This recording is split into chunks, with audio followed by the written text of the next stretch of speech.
Yakin kamu bisa jalan sendiri?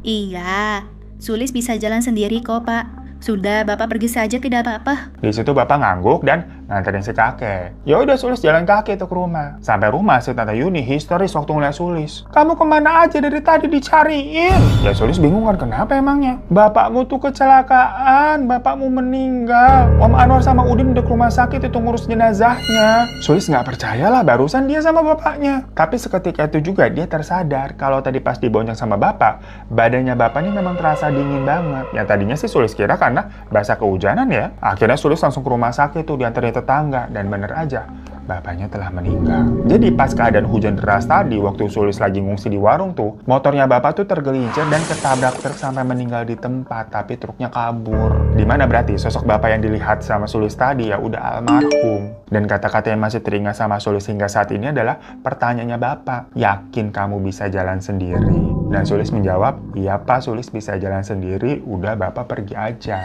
Yang seolah-olah itu adalah kalimat pamitannya Bapak kayak mau make sure kalau Sulis nih bisa berjalan sendiri tanpanya. Asal dari film studio.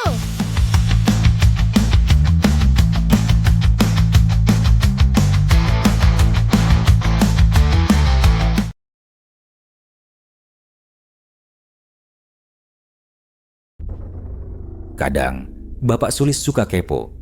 Sambil boncengin Sulis di motor, Bapak sering nanya hal-hal aneh yang Sulis lihat. Emang kamu lihat apa, Lis? Pocong warnanya apa? Gendro itu bentuknya gimana? Begitulah Bapak, penuh rasa ingin tahu. Pernah suatu kali Sulis bilang, Pak, di belakang ada Kunti pengen ikut. Seketika, Bapak langsung berhenti dan nyuruh Sulis pindah ke boncengan belakang. Katanya, udah, biar nggak bisa bonceng lagi, tempatnya penuh. Semakin sering ikut Bapak kerja, Sulis melihat kerasnya realita. Kadang, Bapak dimarahi customer karena telat, padahal antri di restoran. Kadang, salah pesanan, padahal bukan salah Bapak. Pernah juga motor mogok di tengah jalan, hujan deras menambah beban. Namun Sulis tidak pernah manja. Ia menikmati semua itu bersama bapaknya. Bertahun-tahun berlalu, akhirnya Bapak bisa nyicil motor untuk Om Udin. Di rumah itu, hampir semua laki-lakinya jadi driver ojol. Bapak, Om Anwar, dan Om Udin. Sulis pun tumbuh dengan cerita-cerita dunia ojol. Saat SMP, Sulis mendengar Om Udin nabrak mobil dan harus ganti rugi. Akhirnya, uang Bapak yang seharusnya buat karya wisata Sulis dipakai untuk menutup masalah itu. Sulis marah, kecewa. Ia jadi satu-satunya anak di kelas yang tidak ikut karya wisata. Bapak mendekati Sulis, maaf ya Lis, Bapak tahu kamu pengen banget ikut. Tapi Om Udin butuh bantuan Sulis hanya diam, menahan tangis. Hatinya penuh luka, merasa selalu dikorbankan.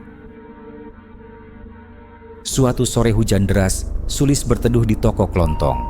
Ia melihat seorang driver ojol mogok. Kehujanan, Sulis teringat bapaknya.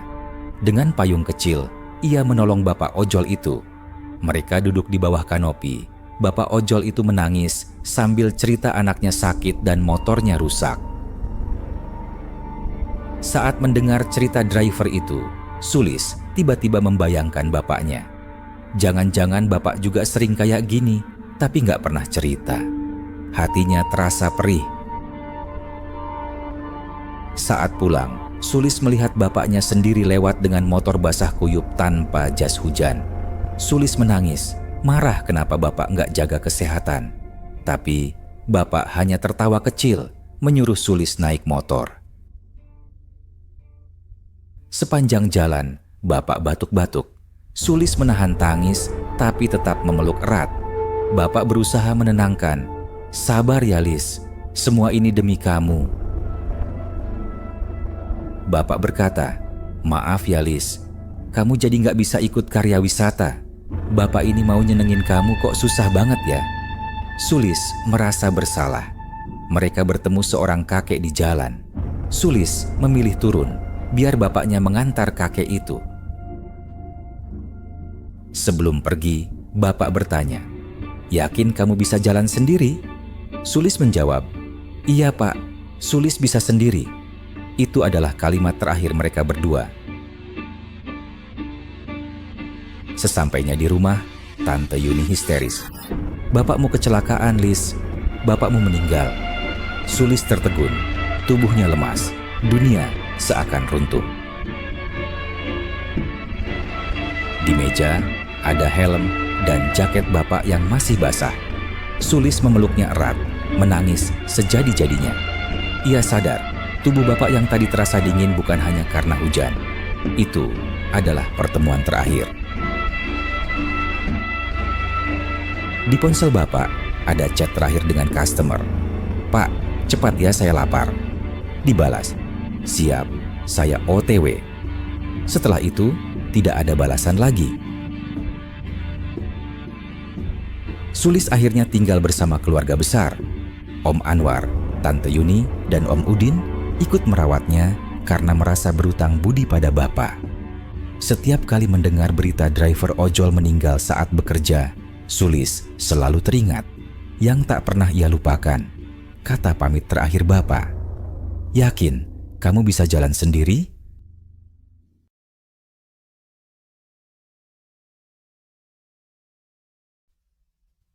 Di sebuah malam penuh kabut di Kalimantan Selatan, seorang jurnalis muda bernama Arman menerima kabar aneh. Ia mendengar cerita dari warga tentang sebuah kota misterius bernama Saranjana.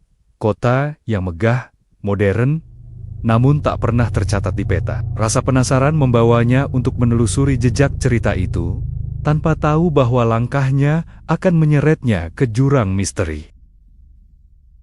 Arman berangkat menuju daerah pesisir. Kapal kayu yang ia tumpangi menyibak ombak tenang, sementara langit mendung menggantung. Seorang nelayan tua memperingatkannya, "Nak, jangan terlalu dalam mencari Saranjana. Tak semua yang hilang bisa kembali." Namun Arman hanya tersenyum, menepis rasa takut.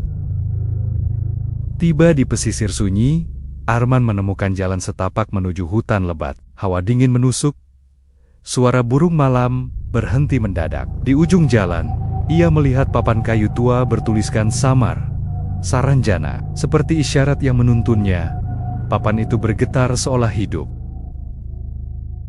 Arman masuk lebih dalam. Tiba-tiba pepohonan membuka jalan, menyingkap sebuah gerbang tak kasat mata. Terlihat seperti kilatan cahaya hijau membentuk pintu. Hatinya berdebar kencang, tapi langkah kakinya seolah tak bisa ditahan. Di balik pintu itu, Arman terperangah. Terhampar kota megah dengan gedung tinggi bercahaya. Kendaraan modern meluncur tanpa suara, dan orang-orang berpakaian mewah. Namun wajah mereka pucat, mata kosong, seolah hanya bayangan hidup. Ia sadar, inilah Saranjana. Seorang perempuan bergaun putih mendekat. "Selamat datang, Arman. Kami sudah menunggumu," bisiknya. Arman terkejut, karena ia tak pernah memperkenalkan diri. Tatapan perempuan itu tajam. Senyumnya indah tapi dingin, membuat bulu kuduknya meremang. Malam di Saranjana terasa aneh. Lampu-lampu kota menyala, namun tak ada suara kehidupan. Hanya bisikan samar terdengar. Di kejauhan, Arman melihat sosok tinggi hitam berdiri, menatapnya dari balik gedung. Sosok itu tak bergerak, tapi mata merahnya menyala.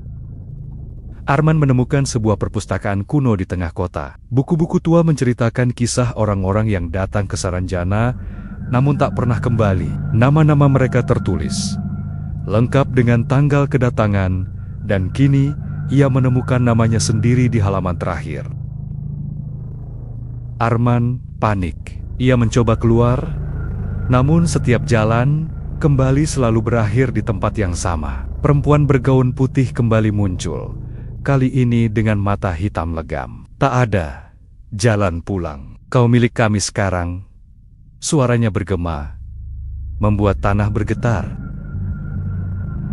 Arman berlari. Gedung-gedung tampak bergeser, jalanan berputar, seolah kota itu hidup. Bayangan hitam raksasa mengejarnya, melayang di atas, menutup langit. Nafasnya tercekat, tubuhnya terasa berat, seperti ditarik ke dalam bumi.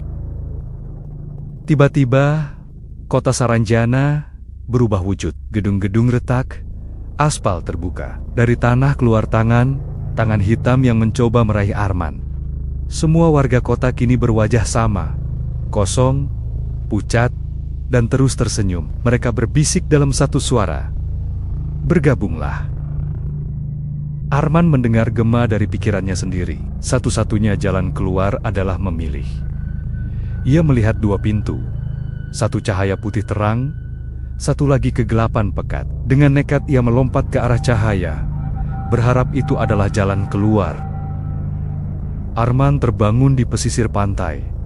Pagi telah datang, semua tampak normal. Namun di tangannya, ia menggenggam sebuah kunci emas bertuliskan Saranjana. Arman menatap jauh ke laut, menyadari ia mungkin selamat, tapi sebagian dari dirinya tak pernah benar kembali.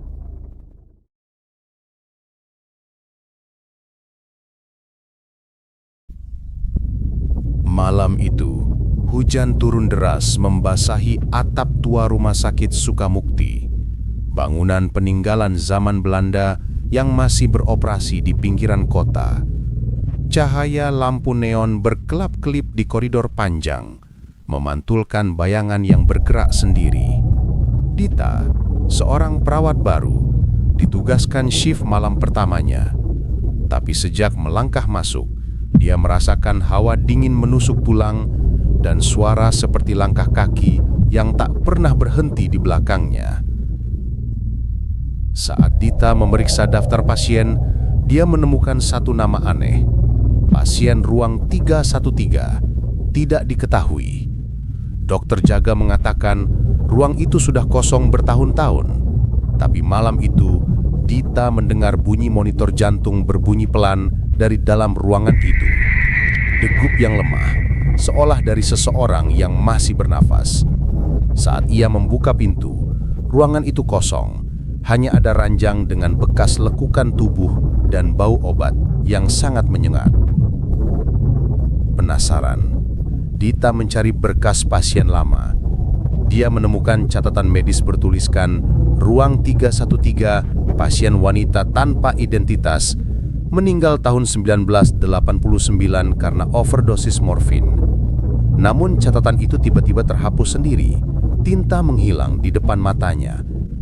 Dita panik, menjatuhkan berkas, lalu mendengar suara lirih dari belakang. "Aku belum mati, suster." Dita berlari ke ruang perawatan, mencuci wajahnya di wastafel. Saat menatap cermin, bayangan di belakangnya tampak seperti wanita berpakaian pasien rumah sakit dengan wajah penuh luka. Tubuh Dita gemetar. Dia menoleh, tidak ada siapa-siapa, tapi cermin memantulkan tangan pucat yang perlahan memegang bahunya. Suhu ruangan tiba-tiba turun dan semua lampu berketik tak beraturan. Ketika mencoba mencari bantuan, Dita mendengar suara ketukan dari ruang bawah tanah yang sudah lama dikunci. Dia turun dengan senter, setiap langkah terasa berat. Di sana, dia menemukan tumpukan berangkar tua berkarat dan botol obat pecah. Di salah satu berangkar tertulis nama yang sama, pasien tanpa identitas 313. Tiba-tiba, senter mati. Dalam gelap, terdengar napas berat seseorang sangat dekat dengan telinganya. Keesokan harinya, Dita mencoba mencari bukti melalui CCTV malam sebelumnya. Namun file rekaman jam 2.13 pagi hilang. Petugas keamanan berkata, "Setiap kali jam itu tiba, sistem kami mati total." Di layar monitor yang gelap, sekilas terlihat sosok wanita berambut panjang duduk di tempat tidur ruang 313, menatap kamera dengan mata hitam pekat. Malam berikutnya, Dita menemukan salah satu pasien koma tiba-tiba bangun dan menatapnya sambil berkata, "Dia ingin kamu menggantikannya." Monitor jantung pasien berdetak cepat, lalu datar. Tubuh pasien membeku, tapi bibirnya masih bergerak menggumam doa yang terbalik. Dita ketakutan, berlari ke koridor, tapi semua pintu kini berubah nomor menjadi 313. Melalui arsip lama yang disembunyikan dokter kepala, Dita menemukan foto seorang perawat bernama Ratna, perawat yang hilang pada tahun 1989. Wajahnya mirip dengan dirinya. Dita menyadari sesuatu. Dia bukan perawat baru, dia adalah reinkarnasi dari perawat itu. Roh pasien ruang 313 menuntut janji yang belum ditepati. obat penenang terakhir yang gagal diberikan. Dita kembali ke ruang 313 dengan morfin di tangan, mencoba menenangkan arwah yang terjebak. Sosok wanita berpakaian pasien muncul dari kabut putih, tersenyum samar. "Kau akhirnya datang, suster." Tapi begitu morfin disuntikan ke udara, arwah itu menjerit melengking, lampu pecah serentak, dan Dita diseret ke dalam ranjang kosong yang tiba-tiba menutup rapat. Pagi hari, petugas baru datang dan menemukan laporan absensi Dita kosong. Ruang 313 kembali terkunci rapat. Dari balik jendela buram, tampak sosok perawat baru sedang mengganti infus, dengan wajah pucat dan mata hitam legam. Di daftar pasien terbaru, tercatat nama baru. Pasien ruang 313, Dita, status tidak diketahui.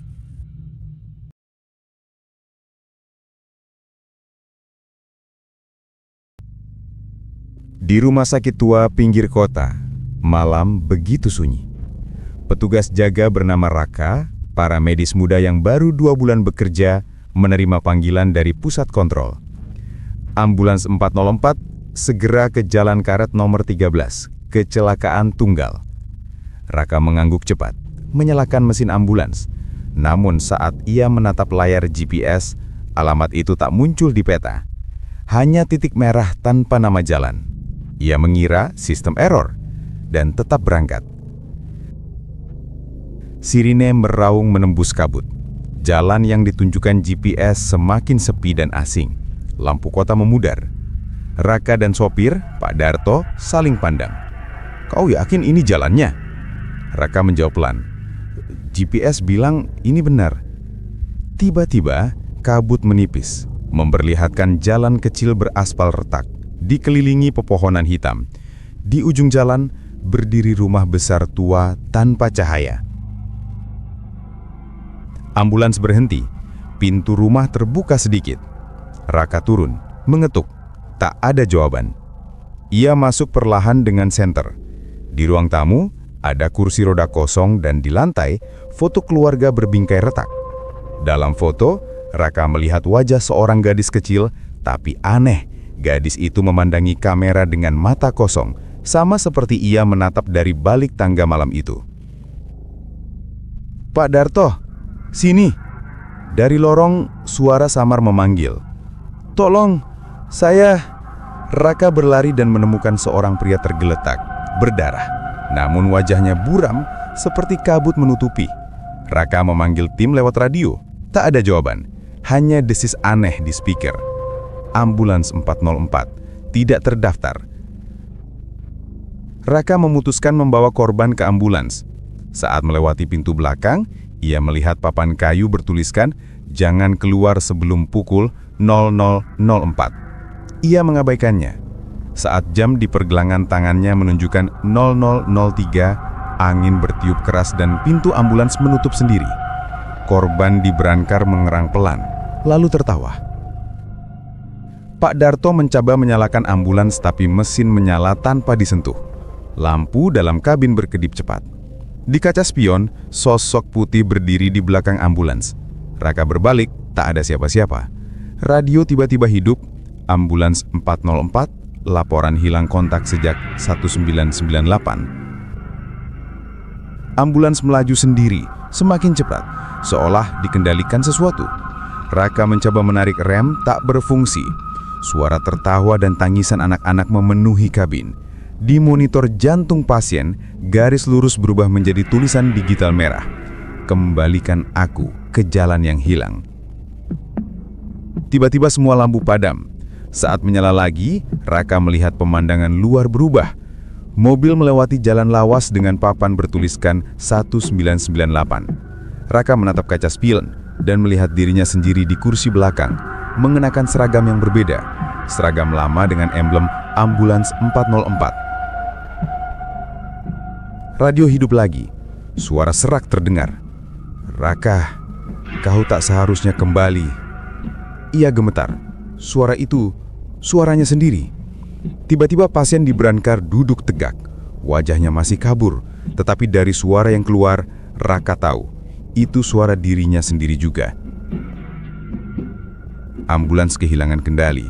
Di luar, cahaya besar menyilaukan. Benturan keras, semuanya gelap. Raka sadar di dalam mobil ringkas. Di depan, Pak Darto terdiam. Ia keluar, melihat papan jalan karet nomor 13, tapi semuanya dipenuhi rerumputan liar. Tak ada rumah, tak ada lampu, tak ada apa-apa. Keesokan paginya, tim pencari menemukan ambulans terbakar ringan di pinggir hutan. Tak ada jejak Raka atau pasien. Di catatan rumah sakit, ambulans 404 tertera hilang dalam tugas sejak tahun 1998 dengan 2 kru, yaitu Raka dan Darto. Namun nama itu sudah dihapus dari sistem seolah mereka tak pernah ada. Hingga hari ini, warga sekitar Jalan Karet sering mendengar sirine ambulans di tengah malam tanpa ada kendaraan yang lewat. Dan beberapa sopir mengaku melihat ambulans putih tanpa nomor plat melintasi jalan kosong, lampunya berkedip, membawa bayangan seseorang duduk di depan menatap lurus, masih mencari jalan pulang yang tak pernah ada.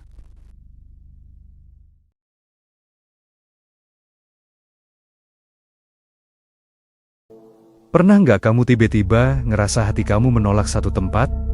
Padahal logika bilang semuanya normal, itu yang dirasain Rio malam itu. Mobilnya berhenti di depan jalan sempit, sepi, dengan papan kayu lapuk bertuliskan samar, Kurokami Tunnel, angin gunung berhembus dingin, bawa suara aneh kayak bisikan. Rio sebenarnya cuma pengen pulang ke Fukuoka setelah rapat kerja di desa gunung. Harusnya gampang, tinggal ikutin GPS. Tapi tiba-tiba sinyal hilang, layar HP-nya blank, dan aplikasi navigasi macet, kayak lingkaran tanpa ujung. Dia memutuskan berhenti di warung tua di pinggir jalan. Lampu neon kedap-kedip, cat dindingnya terkelupas. Seorang nenek duduk di kursi kayu reot, wajahnya pucat dan matanya kosong. Saat Rio tanya jalan tercepat, nenek itu hanya berbisik, lewat Kurokami Tunnel, tapi jangan berhenti di dalam. 10 menit kemudian, Rio melihat gerbang besi berkarat. Rantainya patah, setengah terbuka. Di atasnya ada papan tua dengan tulisan samar, hukum tidak berlaku setelah ini. Rio menelan ludah, tapi tetap melajukan mobilnya. Aspal jalan dipenuhi retakan, lumut menempel di sela-sela. Pohon-pohon di sekitarnya kering, batangnya hitam seperti bekas terbakar. Hening, tak ada serangga, tak ada angin, hanya suara ban mobil di atas jalan rusak. Begitu lampu mobil menyinari mulut terowongan, semuanya terasa salah. Radio mobil mati total, layar dashboard gelap. Dari luar, terowongan tampak seperti rahang makhluk besar, siap menelan apapun yang masuk. Begitu masuk, bau aneh langsung menyeruak. Air menetes dari dinding, tapi aromanya bukan sekadar lembab. Rio menutup hidung. Bau busuk, amis darah, dan besi karat menyengat. Napasnya berubah jadi kabut putih, padahal AC mati. Rio mengusap kaca spion. Sekilas dia melihat rambut panjang hitam melayang, hampir menyentuh jok belakang. Dia menoleh cepat. Kursi kosong, tapi bulu kuduknya berdiri. Dia menekan pedal gas, tapi mobil seakan tertahan. Mesin meraung keras. Roda berputar sia-sia. Dari radio mati, muncul suara statis. Suara perempuan samar berkata, "Tetaplah di sini." Rio gemetar, berteriak, "Siapa itu?" Tak ada jawaban. Cahaya lampu mobil bergetar, menyorot dinding penuh coretan nama. Ukiran kasar, dalam, seakan ditulis dengan sisa tenaga terakhir. Di antara nama itu, satu membuatnya membeku. Akira Sato, rekan kantornya yang hilang 3 bulan lalu. Tulisan itu terlihat baru. Cat merahnya masih basah, menetes seperti darah. Embusan dingin menyentuh telinga Rio. Suara berbisik, lirih tapi menusuk. "Sekarang giliranmu." Dia menekan klakson. Suaranya menggema panjang, tapi terdengar melengking seperti jeritan manusia. Tiba-tiba mobil terlepas. melaju kencang ke depan. Rio tak berani melihat spion. Tangannya gemetar menggenggam setir, hanya fokus lurus. Tapi gelap di depan tak menunjukkan ujung. Menit demi menit berlalu, tapi terowongan tak berakhir. Seharusnya hanya ratusan meter, kini terasa seperti puluhan kilometer. Dari atap mobil, terdengar suara langkah kaki, beriringan dengan kecepatan mobil. Rio mulai berdoa, matanya basah. Tiba-tiba lampu mobil menyorot papan tua di dinding kanan. Tulisan merah samar berbunyi, tak ada jalan kembali. Rio tersentak. Terowongan ini bukan sekadar jalan, melainkan tempat yang mengurung jiwa selamanya.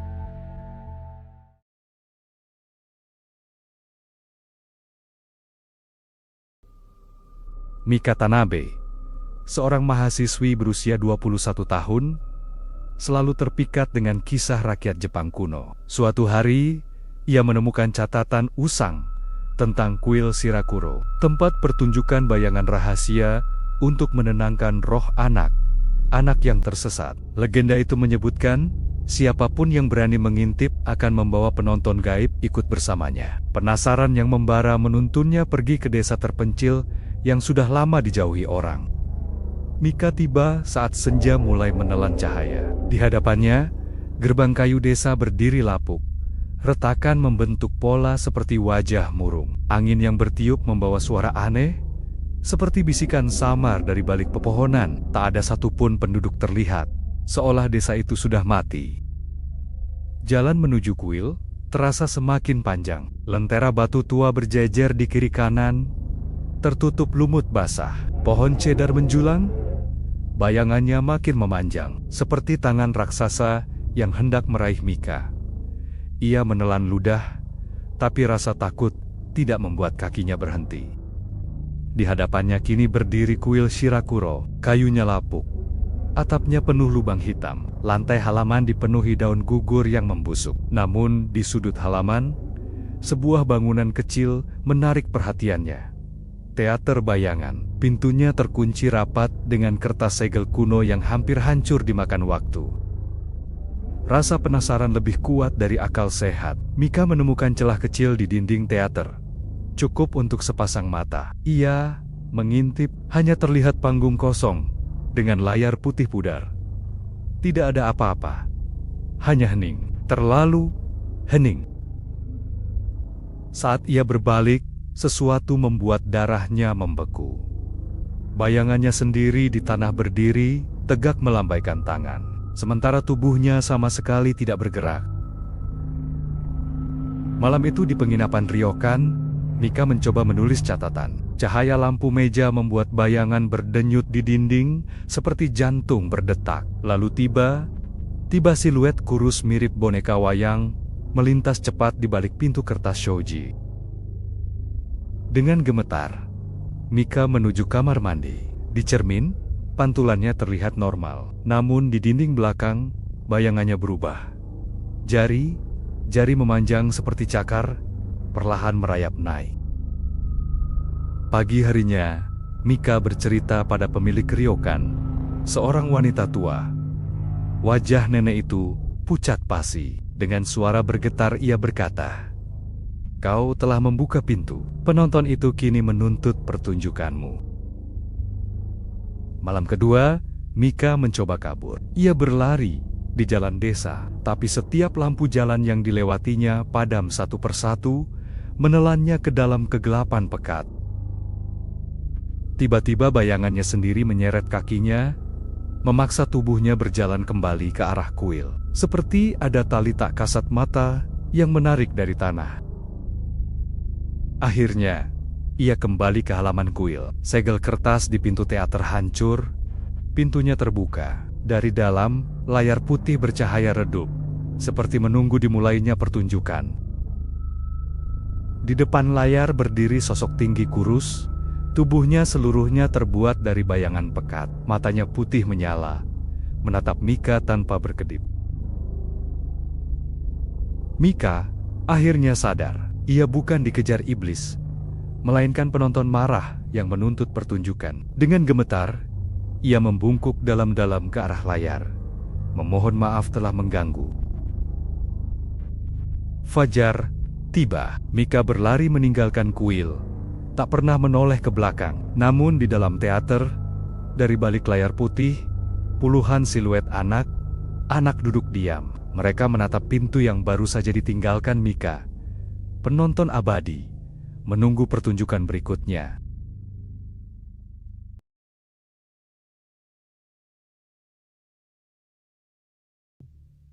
Malam itu, udara terasa lebih dingin dari biasanya. Rani, mahasiswa tingkat akhir, duduk di meja kecil kamarnya di asrama Blok E. Laptopnya menyala, menampilkan halaman terakhir skripsi yang baru saja selesai ia tulis. Hampir semua penghuni sudah pindah keluar. Hanya dia yang tersisa. Besok pagi, gedung tua ini resmi dikosongkan untuk renovasi. Namun Rani ingin menghabiskan satu malam terakhir di sini untuk menenangkan pikirannya. Ia tidak tahu bahwa malam itu bukan sekadar malam biasa. Ketika berjalan keluar untuk mengambil air di dispenser, Rani menyadari lorong asrama begitu sepi. Lampu-lampu di langit-langit berkelip lemah. Beberapa mati total. Suasana berbeda dari hari-hari sebelumnya, seperti ada mata tak kasat mata yang mengawasinya dari balik dinding. Ia menelan ludah, lalu mempercepat langkah, mencoba menenangkan diri dengan berkata pelan, hanya sugesti. Kembali ke kamarnya, ia baru saja menyalakan laptop lagi ketika suara berderit terdengar dari sebelah. Itu kamar 207. Padahal ia tahu betul kamar itu sudah kosong sejak minggu lalu. Suara berderit itu sangat pelan, seperti seseorang sengaja membuka pintu dengan hati-hati. Jantung Rani berdetak cepat, telapak tangannya dingin. Dengan langkah ragu, ia keluar dan mendekati pintu kamar 207. Pintu terbuka sedikit, menampilkan kegelapan pekat di dalamnya.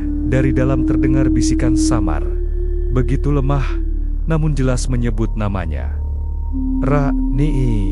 Ia merinding sekujur tubuh. Jantungnya berdegup semakin kencang. Rani buru-buru mendorong pintu itu agar tertutup rapat, lalu kembali ke kamarnya sambil gemetar.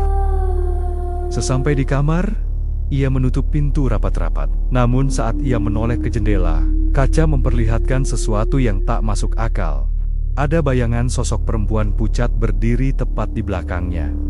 Rani refleks menoleh cepat, tapi ruangan kosong. Hanya bunyi detak jam dinding yang mengisi keheningan.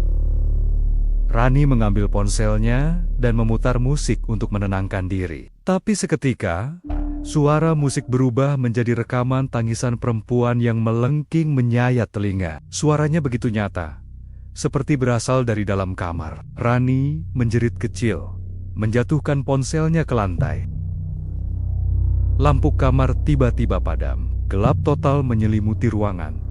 Satu-satunya cahaya hanya berasal dari layar laptop. Rani mendekat, lalu terkejut melihat ada folder baru di layar.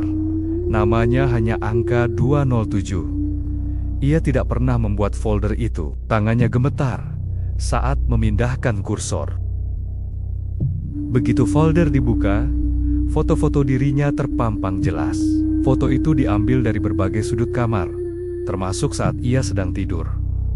Nafasnya memburu. Ia sendirian di asrama ini. Lalu siapa yang mengambil foto itu? Tiba-tiba, terdengar ketukan di pintu kamarnya 3 kali. Perlahan, berat, dan teratur. Rani memberanikan diri membuka pintu. Lorong terlihat kosong, tapi di depan pintu ada sepasang sandal usang yang basah kuyup, seolah baru dipakai oleh seseorang yang berjalan dari tempat basah atau berlumpur.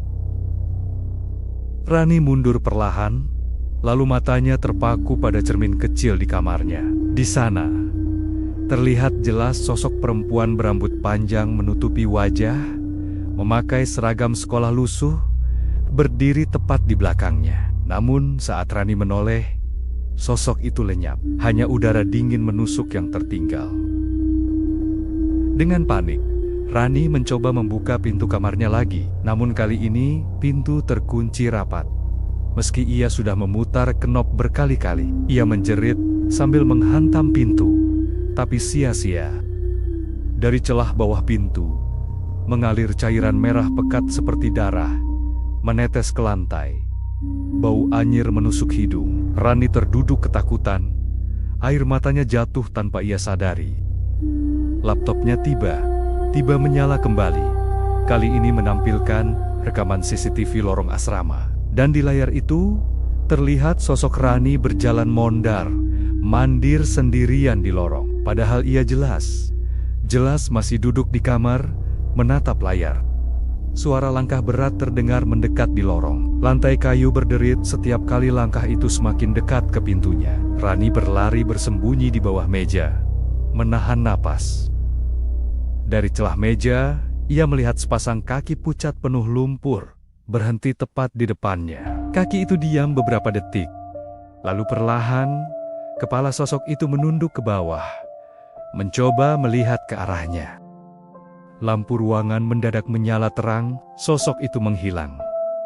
Rani berlari keluar, berusaha kabur lewat tangga darurat. Tapi lorong terasa semakin panjang. Tak berujung, seperti ia berlari di tempat. Satu persatu pintu kamar di sepanjang lorong terbuka dengan sendirinya. Dari dalam terdengar tangisan perempuan, suara tawa anak kecil, dan bisikan yang berulang-ulang menyebut namanya. Rani menutup telinga, berlari sekuat tenaga sambil menangis. Akhirnya ia melihat pintu keluar. Dengan penuh harapan ia membukanya. Tapi yang ada di balik pintu adalah kamarnya sendiri. Ia terjebak dalam lingkaran tak berujung. Rani jatuh tersungkur. Saat menoleh ke dinding, foto dirinya kini tergantung berjejer rapi, penuh noda merah. Wajahnya dalam foto-foto itu terlihat ketakutan, seperti sedang disiksa oleh sesuatu.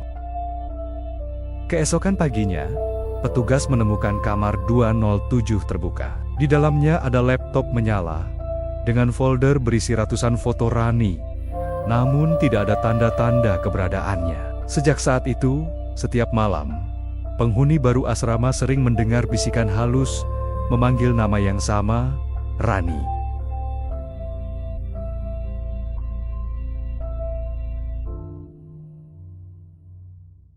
Asal dari film studio.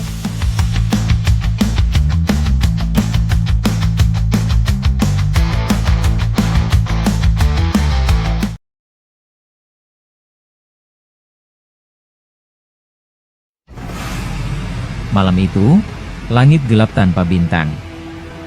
Angin dingin berembus kencang ketika Erik, seorang mahasiswa pemberani, mencoba menyeberangi sebuah jembatan tua yang terkenal angker di desanya.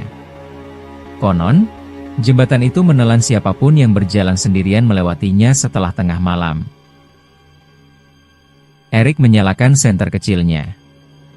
Suara kayu jembatan berderit setiap kali ia melangkah.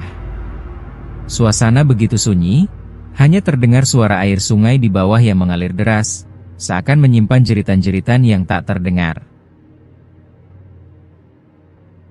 Di kejauhan, ia melihat bayangan samar berdiri di ujung jembatan.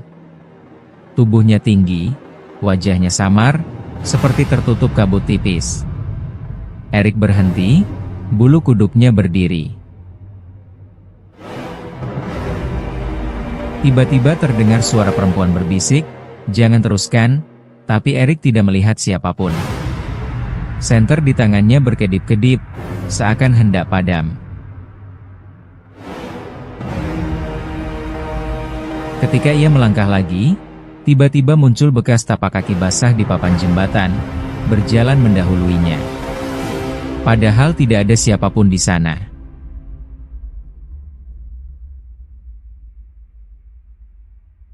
Erik menoleh ke samping, melihat tali kusam tergantung di sisi jembatan, bergerak sendiri meski angin berhenti. Dari ujung tali itu, samar terlihat seperti bayangan seseorang menggantung. Senter kembali menyala terang, menyorot sosok perempuan berambut panjang dengan gaun putih kotor, berdiri membelakanginya. Tubuhnya gemetar, seakan menangis tanpa suara. Tiba-tiba perempuan itu menoleh cepat, wajahnya pucat dengan mata hitam kosong, lalu berteriak keras hingga jembatan bergetar. Erik terhuyung, hampir terjatuh ke sungai. Erik menyadari jembatan kayu itu perlahan berubah. Papan menjadi rapuh, paku berkarat mencuat, dan sungai di bawahnya memerah seperti darah. Sosok perempuan itu berlari ke arahnya dengan kecepatan tak wajar. Erik panik, berlari sekuat tenaga ke ujung jembatan, namun seolah tidak pernah sampai. Tiba-tiba, dari balik kabut muncul suara lelaki serak, "Kembali, atau kau jadi milik jembatan ini." Erik mencoba berteriak, tapi suaranya tak keluar. Ia melihat ke bawah sungai. Bukan air yang ia lihat, melainkan bayangan dirinya sendiri sedang tergantung di tali jembatan. Nafasnya tercekat.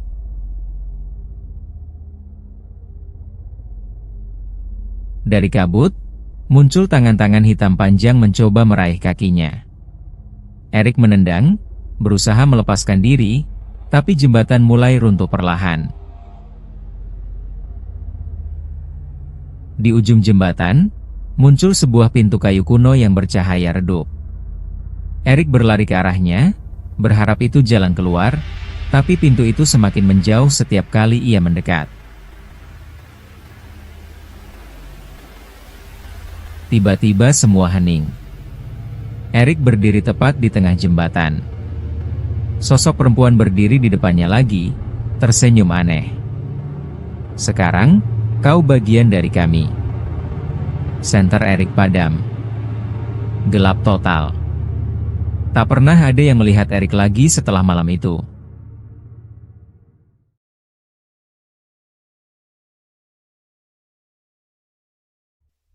Malam itu, hujan deras membasahi jalanan sepi. Naya, seorang jurnalis muda, tiba di sebuah rumah tua yang konon sudah puluhan tahun tak berpenghuni. Ia mendapat tugas untuk menyelidiki rumor tentang suara misterius yang sering terdengar dari dalam rumah itu. Saat ia melangkah masuk, pintu kayu berat berdecit pelan, seolah menyambut. Lampu senter di tangannya menyapu ruangan yang penuh debu dan perabot tua. Di sudut, tergantung potret keluarga yang wajahnya pudar dimakan waktu. Tatapan mata dari lukisan itu seakan mengikuti langkahnya. Tiba-tiba, terdengar suara ketukan pelan dari lantai atas. Naya menaiki tangga kayu yang sudah lapuk. Setiap langkah menimbulkan bunyi krit panjang. Udara semakin dingin, dan di tengah tangga, ia merasakan embusan angin dingin. Padahal, semua jendela tertutup rapat. Di ujung lorong, ada satu pintu dengan gembok tua berkarat. Dari dalamnya, terdengar sayup suara seperti anak kecil bernyanyi. Naya mendekat, dan suaranya berhenti mendadak. Ia menemukan sebuah buku harian di meja dekat pintu terkunci itu. Halamannya rapuh, tinta hampir memudar, tapi beberapa kalimat bisa dibaca. Dia terus memanggilku. Aku takut. Ketika Naya menutup buku itu, ia melihat pantulan di cermin tua di ujung lorong. Ada sosok perempuan bergaun putih berdiri tepat di belakangnya. Saat ia menoleh, lorong kosong. Di dalam laci, ia menemukan peta lantai rumah ini dengan satu ruangan rahasia yang tak terlihat dari luar. Ruangan itu berada di balik kamar terkunci. Tiba-tiba, terdengar bunyi seperti kuku menggores dinding dari arah kamar terkunci. Bunyi itu semakin keras hingga gembok berkarat bergetar sendiri. Setelah berusaha keras, Naya berhasil membuka pintu. Di dalamnya, ruangan gelap dengan boneka-boneka tua berdebu duduk melingkar. Di tengah lingkaran, ada kursi goyang yang bergerak sendiri. Sebuah bisikan halus memanggil namanya, Naya. Suara itu berasal dari boneka di kursi goyang. Matanya bergerak perlahan mengikuti arah pandang Naya. Di dinding, ada foto keluarga lama. Naya terkejut. Di foto itu ada seorang gadis kecil yang wajahnya mirip sekali dengannya. Di bawah foto tertulis tahun 1925. Tiba-tiba, ruangan berubah. Naya berada di masa lalu, melihat seorang gadis kecil yang dikurung di ruangan ini. Gadis itu menangis, memohon agar dibebaskan. Tapi, suara langkah berat mendekat. Pintu terbuka, masuklah sosok tinggi berwajah kabur. Tangannya memegang boneka. Ia menatap Naya. Lalu ruangan kembali gelap total. Naya tersadar kembali di masa kini. Buku harian itu terjatuh, terbuka di halaman terakhir. Aku akan kembali lewat darah keluargaku. Naya mulai mengerti, ia mungkin adalah keturunan keluarga itu. Saat ia berlari keluar rumah, hujan sudah reda. Tapi di kaca jendela lantai atas, ia melihat gadis kecil itu berdiri, tersenyum, dan melambaikan tangan perlahan.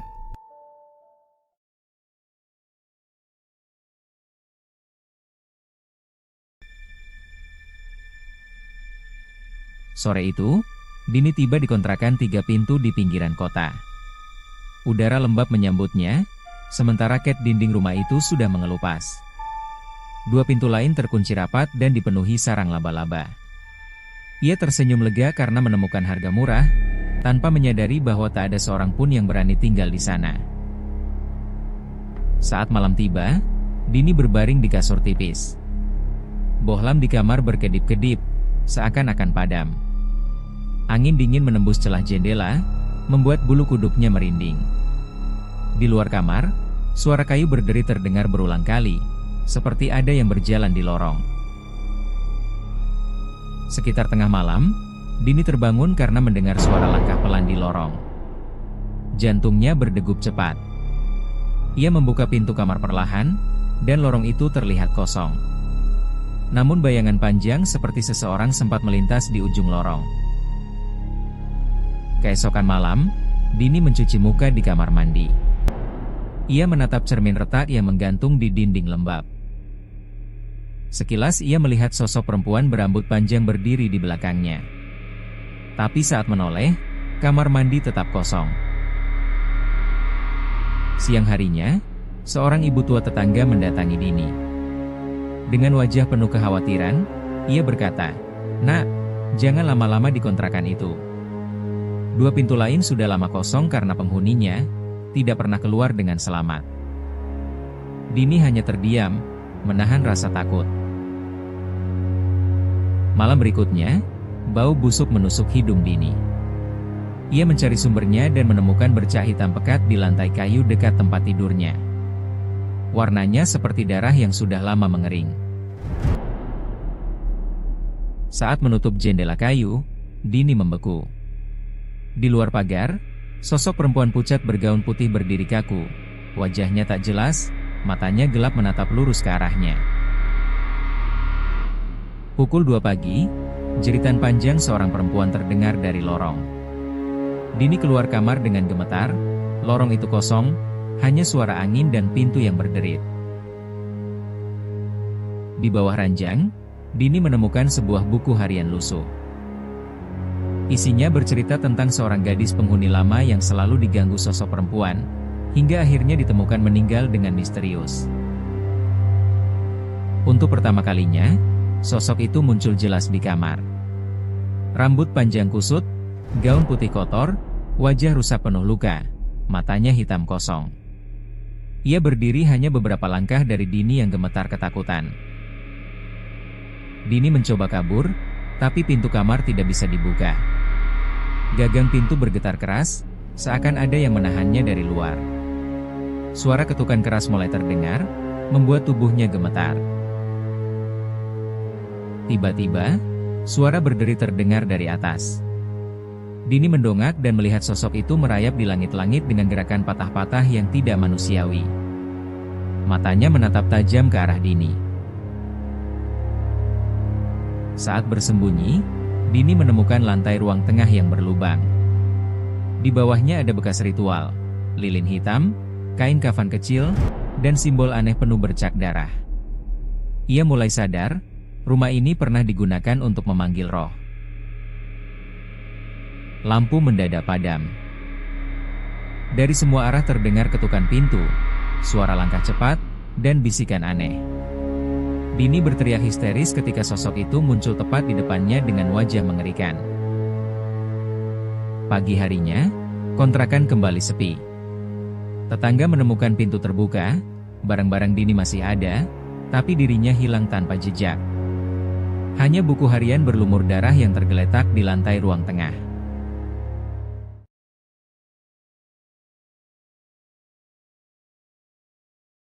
Di ujung desa tua, berdiri sebuah rumah besar yang telah lama ditinggalkan.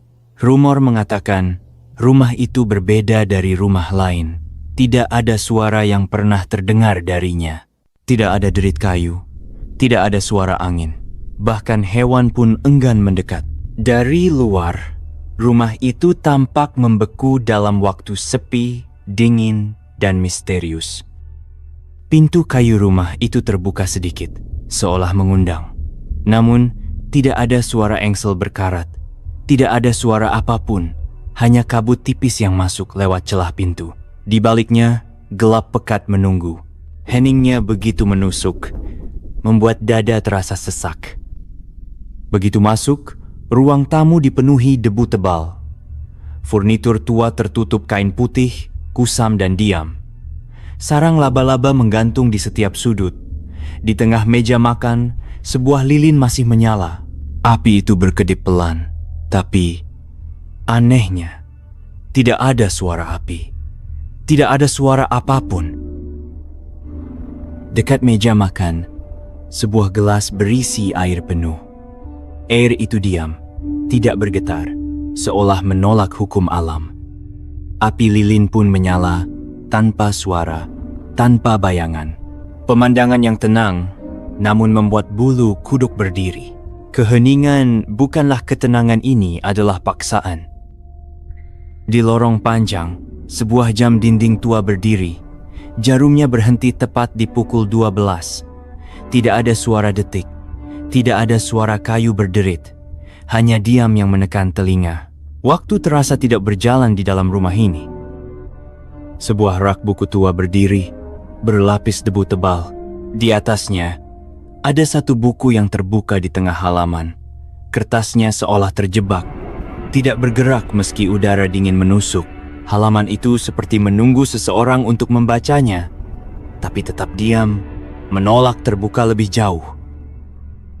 Di ruang tengah, ada perapian padam penuh abu. Di atasnya, tergantung cermin besar yang retak. Anehnya, cermin itu memantulkan ruangan gelap di hadapannya, namun tanpa bayangan benda apapun, hening dan kosong, seolah dunia di dalam cermin bukanlah dunia yang sama.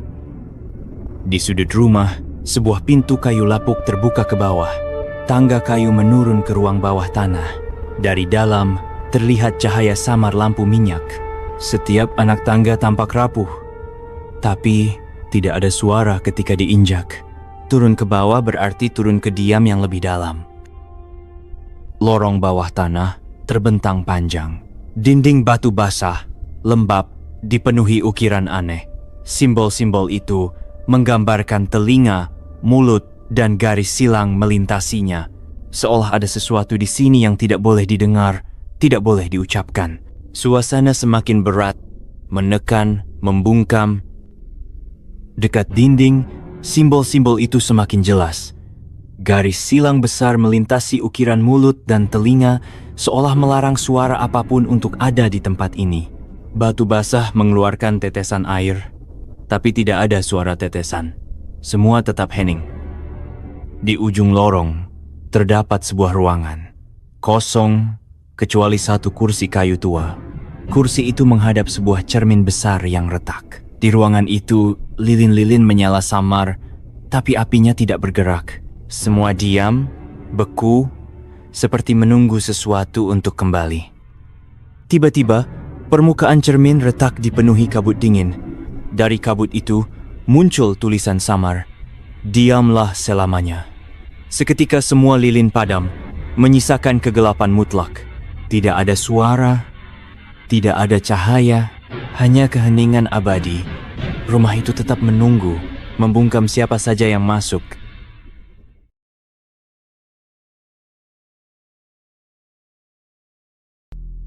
Malam itu, sekolah tua berdiri sunyi di pinggir kota. Dindingnya retak, jendela pecah, dan halaman ditelan rumput liar. Gerbang besi besar berkarat selalu tertutup rapat. Namun, sesekali terdengar decit seperti terbuka dari dalam. Lapangan sekolah luas, hanya tiang bendera bengkok yang masih berdiri. Dari kejauhan, terdengar suara anak-anak menyanyi. Padahal, tak ada seorang pun. Koridor panjang dan gelap terasa hidup. Angin membawa bau lembab dan suara kapur menulis di papan tulis. Di dalam kelas pertama, kursi-kursi terbalik berserakan. Papan tulis penuh coretan samar yang menulis sendiri. Jangan masuk. Tangga kayu menuju lantai 2 berderit. Bayangan hitam cepat melintas, lalu menghilang begitu saja. Perpustakaan dipenuhi buku berdebu berserakan. Sebuah cermin besar retak menampilkan sosok siswi berseragam, meski ruangan kosong. Lorong di lantai 2 terasa tak berujung. Lampu neon berkedip, menampilkan bayangan samar berjalan. Kamar mandi berbau busuk. Cermin retak penuh noda hitam. Dari bilik terdengar tangisan, tapi kosong ketika diperiksa. Ruang musik dipenuhi instrumen rusak. Piano tua berdenting sendiri. Di dinding muncul jejak tangan berdarah. Aula besar gelap dengan kursi tersusun rapi. Tirai panggung bergoyang, terdengar tepuk tangan samar. Laboratorium penuh botol kimia, pecah, dan bau menyengat. Perlahan, papan tulis memperlihatkan gambar tengkorak. Ruang kepala sekolah dipenuhi debu. Kursi besar di belakang meja tampak ditempati bayangan samar, lalu kosong saat dilihat lagi. Koridor menuju pintu keluar terasa semakin panjang. Suara langkah mengikuti dari belakang. Makin keras, tapi tak ada siapapun saat menoleh. Gerbang besi tertutup rapat kembali. Dari dalam terdengar tawa anak-anak. Bel sekolah berbunyi nyaring, seakan sekolah itu masih hidup. Sekolah itu tetap berdiri, diam, namun terasa hidup, seakan bernafas dalam kegelapan. Tidak ada yang pergi dari sana. Setiap suara, setiap bayangan, hanyalah tanda bahwa arwah yang tertinggal masih terus mengulang hari mereka. Dan ketika malam kembali datang, bel itu akan berbunyi lagi, bukan untuk menyambut murid baru, tapi untuk menambahkan satu jiwa lagi ke dalam rahasia yang disimpannya. Sekolah ini bukan sekadar bangunan tua, ia adalah kuburan yang menyamar.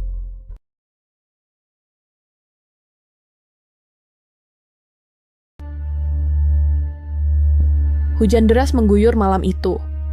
Petir menyambar langit, menerangi siluet sebuah rumah tua di ujung jalan anggrek. Rani, seorang mahasiswi berusia 22 tahun, berdiri di depan gerbang berkarat dengan koper kecil dan senter di tangan. Rumah itu adalah peninggalan neneknya. Sudah belasan tahun kosong, ditinggalkan karena kabar kematian misterius yang dulu tak pernah terjawab. Rani datang dengan niat sederhana, membersihkan rumah, mungkin menjualnya. Namun dari tatapan matanya yang ragu, tersirat perasaan tidak enak, seakan hujan malam itu bukanlah sekadar kebetulan. Rani membuka pintu utama rumah tua itu. Dari engsel berkarat menggema panjang, membuat bulu kuduknya berdiri. Udara dingin segera menyergap, bercampur aroma lembab, kayu lapuk, dan debu yang membuat sesak. Senter di tangannya menyorot lorong panjang, dindingnya dipenuhi lukisan tua keluarga yang wajahnya menatap tajam ke arah Rani, seolah hidup. Bayangan dari sinar senter bergerak mengikuti langkahnya, semakin menegaskan kesunyian yang menekan. Beberapa langkah masuk, suara samar terdengar, seperti bisikan lembut memanggil namanya. Rani, Rani. Tubuhnya langsung kaku. Nafasnya tercekat. Ia menoleh cepat ke belakang. Tapi tak ada siapapun. Hanya kegelapan pekat dan suara tetesan air dari atap bocor. Senter bergetar di tangannya. Suara itu muncul lagi. Kali ini lebih jelas, seolah berasal dari dalam rumah itu sendiri. Rani mencoba menenangkan diri, lalu melangkah masuk ke ruang keluarga. Kursi kayu tua berjajar berdebu. Tirai tebal sobek diterpa angin dari jendela retak. Dan di sudut ruangan ada piano tua. Rani menyentuh tutsnya dengan ragu. Tiba-tiba, sebuah nada mengalun sendiri. Piano itu berbunyi, padahal tangannya tidak menekan apapun. Suaranya melengking nyaring, menusuk keheningan malam. Rani mundur satu langkah dengan mata terbelalak. Di sudut ruangan lain, Rani menemukan sebuah cermin tinggi berbingkai kayu tua. Permukaannya retak seperti sarang laba-laba. Ia menyorotnya dengan senter. Saat itu, tubuhnya membeku. Refleksi di cermin tidak sama. Dirinya di dalam cermin tersenyum lebar. Bibirnya sobek hingga ke pipi, matanya hitam pekat. Sedangkan Rani asli hanya berdiri pucat, tanpa senyum. Refleksi itu mengangkat tangan. Padahal, Rani sama sekali tidak bergerak. Rani memberanikan diri naik ke lantai 2. Setiap pijakan kayu tangga berderit keras, membuatnya semakin gugup. Lampu gantung tua di atas tangga berayun pelan, berdecit seiring angin masuk dari celah jendela. Saat hampir sampai di atas, matanya menangkap sesuatu. Bayangan hitam melintas cepat di ujung koridor. Terlalu cepat untuk jelas, tapi cukup membuat jantungnya berdetak liar. Di lantai 2, Rani menemukan sebuah pintu kamar tua. Gagang pintunya berkarat, jelas sudah lama tak dibuka. Saat ia mencoba, pintu itu terkunci rapat. Tiba-tiba terdengar suara ketukan dari dalam. 1, 2, 3 kali. Perlahan, jelas, membuat tubuh Rani kaku membeku. Ia mundur dengan napas tersengal, mata terbelalak, merasakan udara dingin keluar dari celah pintu. Rani menoleh ke arah jendela panjang di koridor. Seketika, jantungnya hampir berhenti. Di luar jendela berdiri sosok perempuan berambut panjang kusut. Wajah pucat, dengan luka menganga di pipi. Matanya kosong menatap Rani tanpa berkedip. Petir menyambar, menerangi wajahnya lebih jelas. Namun saat cahaya petir padam, sosok itu lenyap, meninggalkan embun dingin di kaca jendela. Tiba-tiba, lampu gantung di lorong jatuh berdebam keras, membuat Rani menjerit. Dari kegelapan, muncul sosok hantu perempuan itu, kini nyata, berdiri hanya beberapa meter di depannya. Rambut panjang kusut menutupi sebagian wajah, matanya hitam kosong. Bibirnya tersenyum lebar mengerikan. Ia berjalan perlahan mendekat, kaki menyeret lantai. Suaranya menimbulkan gesekan tajam yang menusuk telinga. Jeritan Rani menggema ke seluruh rumah. Lalu, hening. Pagi harinya, tetangga menemukan pintu rumah terbuka, tapi kosong. Di dalam, hanya ada senter Rani tergeletak di lantai ruang keluarga. Tidak ada jejak keberadaannya. Namun, di cermin retak yang ia temukan semalam, terlihat bayangan Rani terperangkap di dalam sana. Matanya hitam, wajahnya pucat, dan bibirnya menyunggingkan senyum menyeramkan. Kini, ia bukan lagi Rani yang sama. Ia bagian dari kegelapan rumah itu selamanya.